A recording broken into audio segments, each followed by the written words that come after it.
What's up guys, it's Childlike Kate here with a new video, and today's video is going to be a little bit of a personal sit down chit chat about why I chose to go into tech. You're pretty much getting this video because my last two videos were about Revature and I don't want YouTube to pin me as the Revature girl. So yeah, today I wanted to do something a little bit different. This is actually a lifestyle channel with an emphasis on my career in tech. So today we're going to talk about why I chose this career path. Okay, so why did I choose a career in tech? There are quite a few different reasons, but the biggest two reasons kind of stem from facing some disappointments in life. So if we throw it back to my childhood and all the way through college and even a little bit after college, I had decided to pursue a career in dance. So I started dancing in church when I was around 8 years old. From there, it branched off into other styles and I danced at school, then went on to major in dance at college. And I also danced at a studio in my community where I also competed in competitions, the dance competition circuit, car, star power, those things. If you know, you know. I was very committed to having a career in dance. And it's actually pretty crazy because when I was doing competitions in my senior year of high school, that's about when I knew that I didn't want to be a professional dancer. Like 8-hour rehearsals and just the toll on your body. I was like, I don't know if I want to do this professionally yet. I still pursued it anyway. But as I became really involved in the world of commercial dance and auditioning for TV shows and for artists and things of that nature, I came to find that booking the job was really not in your control, as is with a lot of careers in arts. You booking the job is determined by whoever's choosing the artist to participate in the work, the gig, the project, whatever. So no matter how much I trained, how much I auditioned, how much work I was putting in, someone still had to say, we want her for the job. And in all honesty, so many things go into booking the job that have nothing to do with your skill. How much do you look like the artist? Do you match the other dancers that we've already selected? Is she too tall? Oh, we don't really like her hair. Like, it's just a myriad of things that have nothing to do with your skills. So I can honestly say that after a few years of really pursuing a career in dance, I was pretty jaded by the industry and honestly where it was going.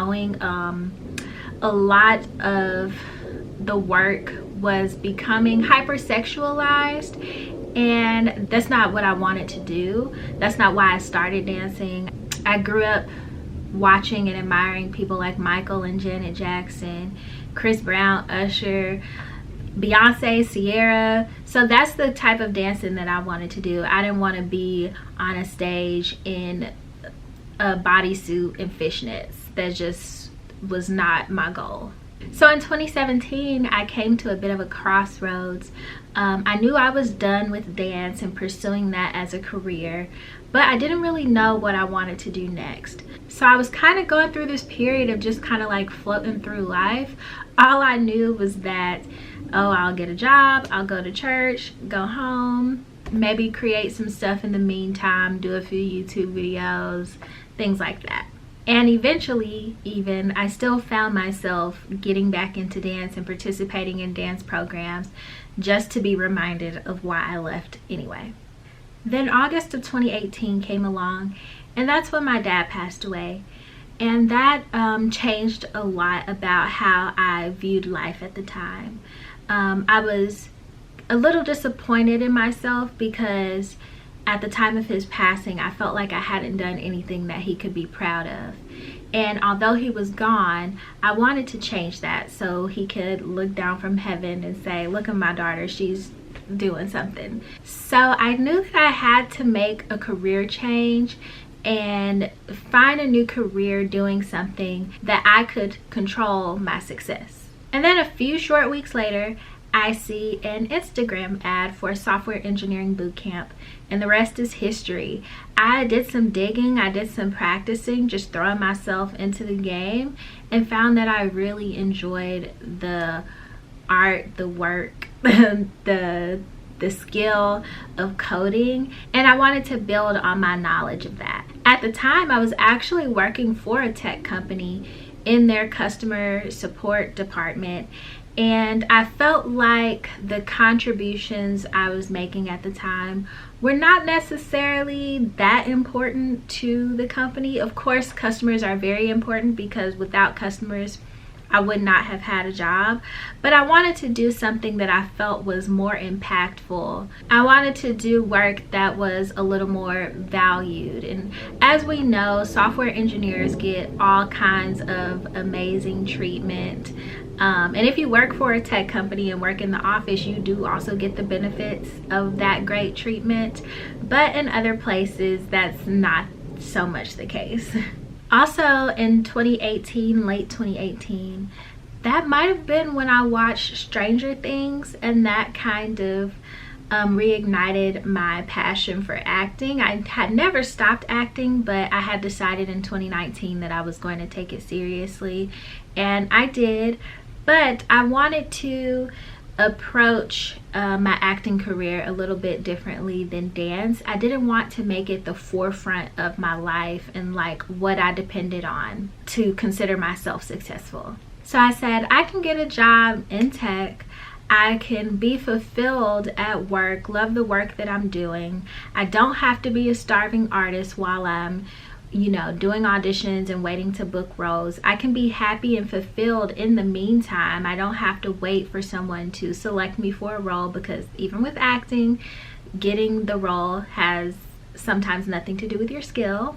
And having this other career that I love would really take the pressure off my auditions, having to make this the one, like this is the job that's going to change my life. Like, no, I already have a job that I love and that I'm thriving in, so I don't have to stress about this audition and pray and grief about booking it.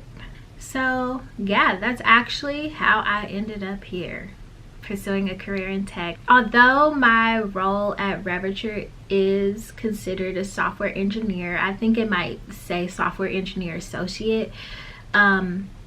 I am called a software engineer, but I do have a little bit of imposter syndrome about actually calling myself a software engineer. I guess that's because right now it's still a training period and not actually doing the work and working on projects for a company. Like, we are working on projects, but it's just to present, not to actually have a product to go out into the world.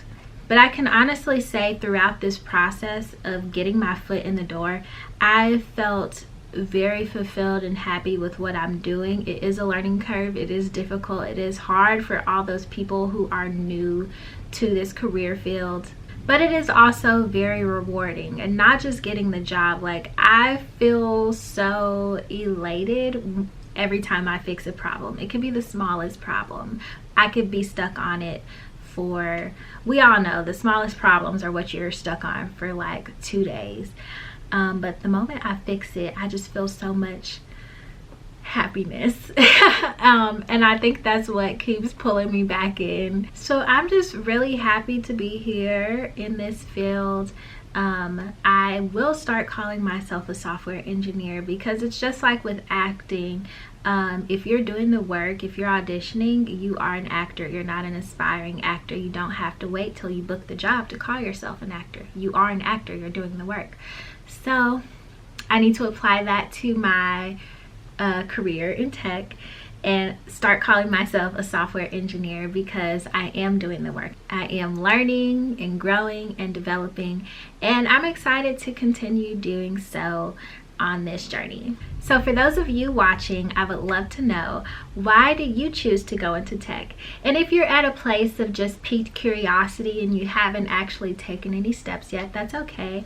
Why are you curious about this? Like, what's drawing your interest into this field?